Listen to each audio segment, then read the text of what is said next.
उपस्थित है। मैं सभी को बहुत बहुत साधुवाद, शुक्रिया, धन्यवाद ज्ञापित करना चाहूंगा कि आप लोग सभी इस आम सभा में आप लोगों के बीच में मैं भी आशीर्वाद लेने पहुंचा हूं। तो आप लोगों से अपनों के बीच में आते हैं तो अपनापन सा महसूस होता है और अपनों के बीच में आके जो ऊर्जा, जो ताकत, जो संबल, जो आशीर्वाद मिलता है उससे बहुत बड़ा एक एनर्जी, ऊर्जा हम जैसे नौजवान को मिलता है। अब सभा के बीच में और मुझे भी अच्छे महसूस हो रहे हैं। मैं आप लोगों से कुछ चीजें साझा करूंगा, शेयर करूंगा कि हमारे गांव की पृष्ठभूमि में मैं यहीं से मेरी शिक्षा हुई है, यहीं से मैं पढ़ा लिखा हूं। आप लोगों ने आशीर्वाद देकर इस काबिल मुझे बनाया है और मैंने कतई करता है शर्म भी बनाया है कि मेरे 400 बड़े कोई गॉड फादर सभी बन सकते हो। मेरे एक सिद्धांत रही है, बस थाने मेरा चेहरा से झलकती भी होगी। मैं गॉड फादर थाने मान सकूंगा, लेकिन बाहर में मेरा ईमान और जमीन में कभी बच्चों बन सकते थे। चाहे दुकान छोटी लग जाए, चाहे भारी लग जाए, चाहे बड़ा सामान हो जाए, छोटा सामान हो जाए, लेकिन आप लोगों से कहता हूं, पढ़ लिख के BA किया, उसके बाद में लोगों के सुख दुख में धीरे धीरे काम आने लगे तो मुझे खुद को भी पता नहीं था कि मैं इतनी बड़ी आग में कूद जाऊंगा, इतने बड़े इस राजनीतिक प्लेटफॉर्म पर मैं चला जाऊंगा। और इसमें धकेलने वाले मेरी कोई खुद की इच्छा नहीं थी। आप ये सोचो कि मेरा कोई स्वार्थ था, मेरा कोई लालच था, क्योंकि मुझे ये चीजें अब महसूस हो रही है कि ये कितनी बड़ी आग है। इसमें मुझे पता है मेरे बहुत से दोस्त ऐसे हैं जिनसे मैं साल 2 साल को नहीं मिल पाता और ये तकलीफ है, वो मुझसे नाराज भी है, मुझे पता है, क्योंकि रिश्तेदारों को टाइम नहीं दे पाते, घर परिवार को टाइम नहीं दे पाते, अपने पिता तुल्य, देव तुल्य बुजुर्ग के उनसे आशीर्वाद टाइम पे हम ले नहीं पाते। तो ये मुहिम आप लोगों ने चलाई 2015 में, तो सगड़ा इतनी बड़ी ताकत के रूप में मैंने आशीर्वाद दियो। कम से कम ये आज में जो उठाओ थारे बहुत बड़े योगदान से जो मैं सच्चाई बताऊंगा। आज फिर मैंने पीछे धर्म को काम आज पीछे तो मैं थारे बेटे जो थारो साथी जो, क्योंकि जिन लोगों के खिलाफ मैं लड़ता हूँ ये लड़ाई बड़ी मजबूती और शिद्दत के साथ में, उनके फादर 4-5 बार MLA, 2-3 बार MLA, MP और 20-20 हजार करोड़ की पार्टियां हैं। थाने सगड़ा में एक चीज पूछू है, कभी भी गांव में कोई IAS IPS पैदा कोई सिलेक्शन हो रहा है उसको सबसे पहले कोई डायरेक्ट है पूछने देगी मेरे पिताजी के नाम से। बुराई की बात बोले, जनरली बात कर रही हूँ, अपना घर परिवार में बैठा था, अपने परिवार में बैठे, सबसे पहले ये आता है कौन से गांव का है, फिर दूसरे नंबर पे आती है जाति कौन सी जाति का है, चाहे IAS बन जाओ, चाहे SP बन जाओ, कलेक्टर बन जाओ, चाहे नेता बन जाओ, MLA बन जाओ, MP बन जाओ, और फिर तीसरा नंबर पे आओगे कौन को छोड़ोगे, आए तो चीज आओगे कॉमन व्यवस्था में।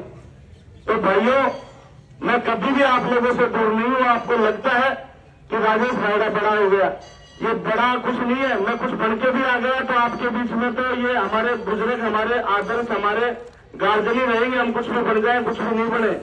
इनके मान सम्मान को आपको विश्वास दिलाता हूं कि नौजवानों के चरणों की सौगंध और बुजुर्गों के कंधों की सौगंध, आपके स्वाभिमान सम्मान को मैं कभी झुकने नहीं दूंगा, इतना विश्वास आपको दिलाता हूं। और आप लोगों को कतई ये नहीं लगना चाहिए कि हमारा भाई हमसे अलग है। आप ये एक व्यवस्था परिवर्तन की लड़ाई है, इस लड़ाई में बहुत से हमारे नौजवान भाई, हमारे दोस्त हमसे छूट गए, हमारे हाथ से छिटक गए और वो दूसरी जगह चले गए। कोई किसी के छत्ते के नीचे चला गया, कोई किसी के छत्ते के नीचे चला गया। उन भाइयों का भी स्वागत है, स्वागत है, हमेशा रहेगा। हमारी कोई दुर्भावना नहीं है। आप नेता पैदा करते हो, हम जैसे साधारण परिवार के आदमी को आप लोगों ने, मेरे को घर में कोई विरासत में कोई राजनीति थोड़ी थी, ये राजनीतिक उत्पत्ति आप सब लोगों ने मिलकर की है। और मेरे पास क्या था, कोई बहुत बड़ा पैसा था या बहुत बड़ी घर में राजनीति थी, आपको पता है। मेरा पहला चुनाव था, आप लोगों ने इतनी बड़ी ताकत दी मुझे कि मान सम्मान देके आपने उसे, और आपने ये उम्मीद और आकांक्षा भी मुझे लेके पाली थी। और आप लोगों ने जो बहुत से नौजवानों ने ऐसे भी कहा था मुझे कि यार भाई आप दोबारा मत आना तो गांव में चुनाव लड़ने, तेरे को हमने इसलिए धक्का मारा है कि तू आगे इस लड़ाई को, आगे बड़ी लड़ाई लड़ना, इस लड़ाई को कहा था कि नहीं कहा था आपने सिर्फ नौजवान भाइयों ने। फिर मैं बैक होते आया कि आप बताओ, कभी आपने मुझे देखा है कभी कभी गांव की राजनीति में कोई इंटरफेयर करते हो देखा आपने? झूठ में बोलना, बता देना कोई भाई को ऑब्जेक्शन है कि यार तो गांव में गंदगी फैलाता है, राजनीति करता है, उसको बहकाता है, इसको देना, क्योंकि ऐसे सैकड़ों 150 सैकड़ों गांव है ऐसे, तो इस व्यवस्था को लेकर चलना बहुत बड़ी बात है। इस व्यवस्था में आप लोगों की दी हुई ताकत जो उधार के रूप में है, मौका मिलेगा तो इसको रण सहित कभी वापस लौटाएंगे अपनी मिट्टी के स्वाभिमान सम्मान की रक्षा के लिए। लेकिन मेरे टिकट में मेरी साथ गाल मिल गई था मेरे सब भाई। आज का युवा नौजवान सब पढ़े हुए हैं, बुजुर्गों ने हमारा लालन पालन पोषण किया है, हमें पढ़ाया है, हम सारे नौजवानों की शादी ब्याह भी करी है, तो आज को बेटो तो अपने लिए कोई आदर्श हो बन सके। आज सच्चाई बात है। अब आपा कोई ने राजनीतिक गुरु मान लिया, कोई ने व्यापारिक गुरु मान लिया, वो बात अपना अलग अलग है। सब अपना अपना जीवन सारा लोग जिए। सबसे पहले मेरे साथ घालमेल करी है, खान ध्यान हो तो मेरी टिकट की साथी, उसमें इनको ये लगा कि यार 36 दिन में 15,000 वोट ले सकता है, तो आपकी कसम थारा बेटा से डर गए। ये लिए डर कि वो मारा हुआ मारवा मतलब मृत्यु प्रमाण पत्र को सफेद पन्ना जेब में हाजिर घूम रहे, जो 100% मारा हुआ था। तो ये अब मैं जाऊं बसपा का कार्यालय में तो जाता ही सारा प्रदेश अध्यक्ष मैंने ठंडा उड़ा लगे, एकदम चेहरा वरा देखो ना एकदम ठंडा उड़ा। मैं जाता है आपस में कोई खटिन जाए, क्योंकि मेरे टिकट का षड्यंत्र बहुत पहले से चल गया था, 6 महीने से पहले से, और 3 जगह से अलग अलग पैसा उठा के इतनी मोटी रकम दी। यह नहीं कि मैं फ्री में टिकट लेने गया था, मुझे पता है पार्टी चलती है तो पार्टी जो भी चलाएगा, संगठन जो भी चलाएगा उसमें खर्चे भी होते हैं। तो मैंने उनको कहा कि भाई पिछली बार आप लोगों के मान सम्मान में मैंने ये दिया था, तो अब की बार कुछ बढ़ा के ले लो। लेकिन मैं कहते कि बहुत बड़ी डील कर मिलेगी, डील का मतलब बहुत बड़ा पैसा वो बन को वादों कर मिले लो, बहुत मोटी रकम उठा के और वो टिकट मेरी काटी गई। अब आप लोग मुझे ये बताओ, इस लड़ाई में, इस मजदार में अपने लोगों को कैसे छोड़ के घर चले गए? आप बताओ। जिन लोगों ने हमें आशीर्वाद स्वरूप 15,000 वोट दिए हैं, उनको ये भी पता था कि जीतेगा नहीं 2018 में लड़ाई चुनाव, लेकिन उन लोगों को आप बताओ मजदार में छोड़ के चला जाता क्या? मैं राजनीति करना छोड़ दूं या चुनाव लड़ना छोड़ देता, घर आ जाता तो अच्छा रहता क्या? आप बताओ मुझे। उनको मजदार में छोड़ना, जिन लोगों ने विश्वास किया है, आशीर्वाद दिया, किसी लायक बनाया, तो फिर मुझे ये लगा कि संघर्ष अपना 5 साल का अपन ने, क्योंकि 2018 में जमानत भी जब्त नहीं हुई थी मेरी, और जमीर आपके भाई ने कभी बेचा नहीं है। मैं तो हमेशा ये कहता हूं कि मुझे जो ताकत, बल, जो हिम्मत मुझे मिलती है अपने लोगों से मिलती है। आप लोग हिम्मत मुझे 2015 में भी आप लोगों ने हिम्मत दी थी, मैं तो आज करके दे रहा हूं आपसे, आपके बीच में। क्या आप ताकत दो मुझे, मैं कहीं भी लड़ जाऊंगा। आप निंदा होना ही कहते हो, मैं मुझे कहीं भी लड़वा दो ना, आपके सामने कहीं भी, किसी भी लड़ाई में मैं आपके सामने मिलूंगा आपको हमेशा। लेकिन आपका कोलैबोरेशन तो होना चाहिए ना कम से कम की, कि हमारे भाई, हमारे बुजुर्ग हमारे पीछे आशीर्वाद स्वरूप हमारे पीछे है, तो मैं तो कहीं भी कोई भी लड़ाई लड़ने के लिए तैयार हूं। और आप कतई ये नहीं डरे कि राज में कौन है, किसका राज है, ये व्यवस्था परिवर्तन की लड़ाई है।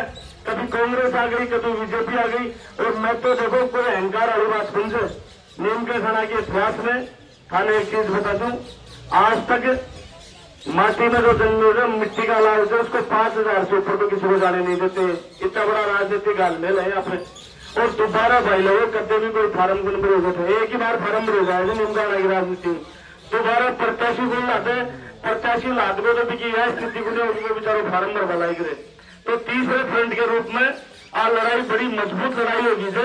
आज कोई थाना डेमोरलाइज कर बचाओगे नहीं यार, क्योंकि मैं भी थाना ये आध्यात्मिक जगह पर केयर कर रहा हूँ, तारो बैठे हूँ, थारो नौजवान भाइयों, यह लड़ाई 15-20 हजार 25 हजार की गुंडी, देखो यह सोचे कि 20-25 हजार की लड़ाई है। मैं थाने थारा स्वाभिमान सम्मान में झुकवा गुंदूंगा या 20-25 हजार की लड़ाई गुंडी जो 2023 की। यह लड़ाई हम बड़ी मजबूती और शिद्दत के साथ में आर पार की लड़ाई लड़ेंगे। आपको विश्वास दिलाता हूँ, झूठे खोखले वादे नहीं करके ले रहा हूँ आपके बीच में, यह लड़ाई आर पार की लड़ेंगे 2023 में, आपको विश्वास दिलाता हूँ। इसलिए अब सोचो भविष्य के गरम में से, क्योंकि आदमी कौन जीतता है कौन हारता है, अब 1000, 2000, 5000 से ऊपर नीचे में हारते में कोई से हो जाओ तो वो बात अलग है, लेकिन आपको विश्वास दिलाता हूँ।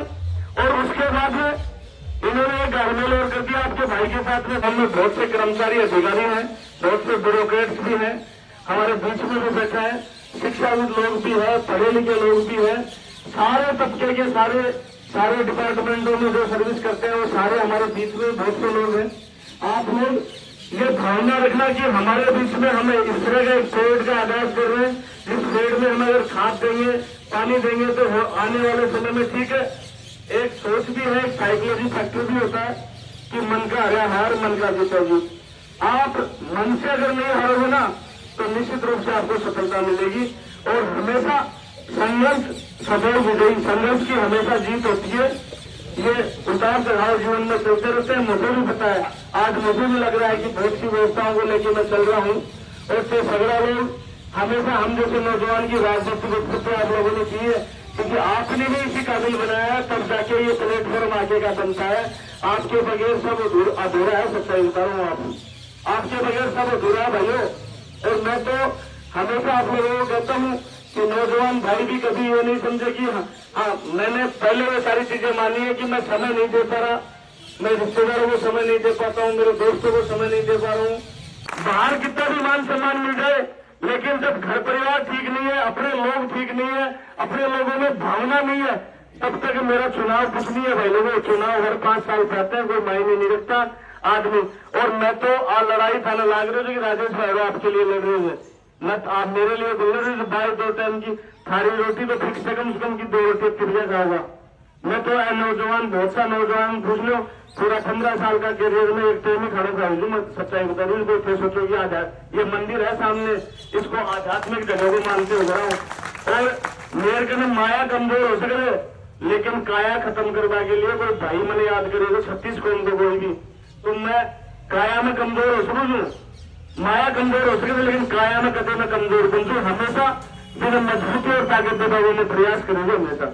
और थार करना एक बात और थाल लोगों के बीच में करूंगा कि ये लड़ाई जो मैं लड़ना चाहता हूँ, आप लोगों के सहयोग आशीर्वाद से लड़के जाओगे।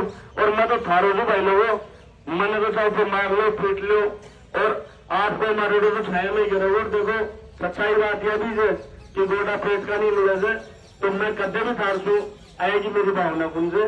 जीत हार मेरे कर्म की है कि जीत हार मिले या हार मिले या जीत मिले, लेकिन आज हमेशा आप लोगों को विश्वास दिलाता हूँ इस उम्मीद और आकांक्षा से कि आपका हमेशा भाई की तरफ से स्वागत रहेगा। और अब राजनीतिक पार्टियां भी यहाँ पे आपको पता है बहुत से लोग विचारधारा से जुड़ा हुए। मैं एक चीज और आज ही पवित्र जगह पे शपथ और संकल्प के रूप में कह रही हूँ कि गांव को मैं कलेक्टर एसपी को तो देखो ट्रांसफर करा दूं सुबह, क्योंकि मेरे के लिए तो बड़ो पावर बना, लेकिन कर्मचारी अधिकारी है ना कोई भी, मेरा राज रहे या नहीं है, मैं जीतू चाहे हारूं, सबसे पहले इस खुले मन से मैं कह के जा रहा हूँ यहाँ चौपाल में अपने गाँव में, जहाँ से हमारी हम जैसे नौजवान की उत्पत्ति हुई है, इस मिट्टी से हमने बहुत कुछ सीखा है और इस मिट्टी को सींचने के लिए अंतिम सांस तक प्रयास करेंगे। और आपको विश्वास दिलाता हूँ इस आध्यात्मिक जगह पे कि कोई भाई हमारा ये डरता है कि मेरा ट्रांसफर यहाँ हो जाएगा, मैं राजसमंद चला जाऊंगा, नागौर चला जाऊंगा। अपने भाई, आपका भाई जीता हुआ हो चाहे हारा हुआ हो, एक बार मुझे याद जरूर करना, एक बार आप लोग मेरे प्रयास में कहीं कोई कमी रह जाए, तब आप दूसरा छत्ता देखना कि उस छत्ते में चलेंगे। आपको इस विश्वास से कह रहा हूं, मैं जीतू चाहे हारू, सुनो मेरी बात।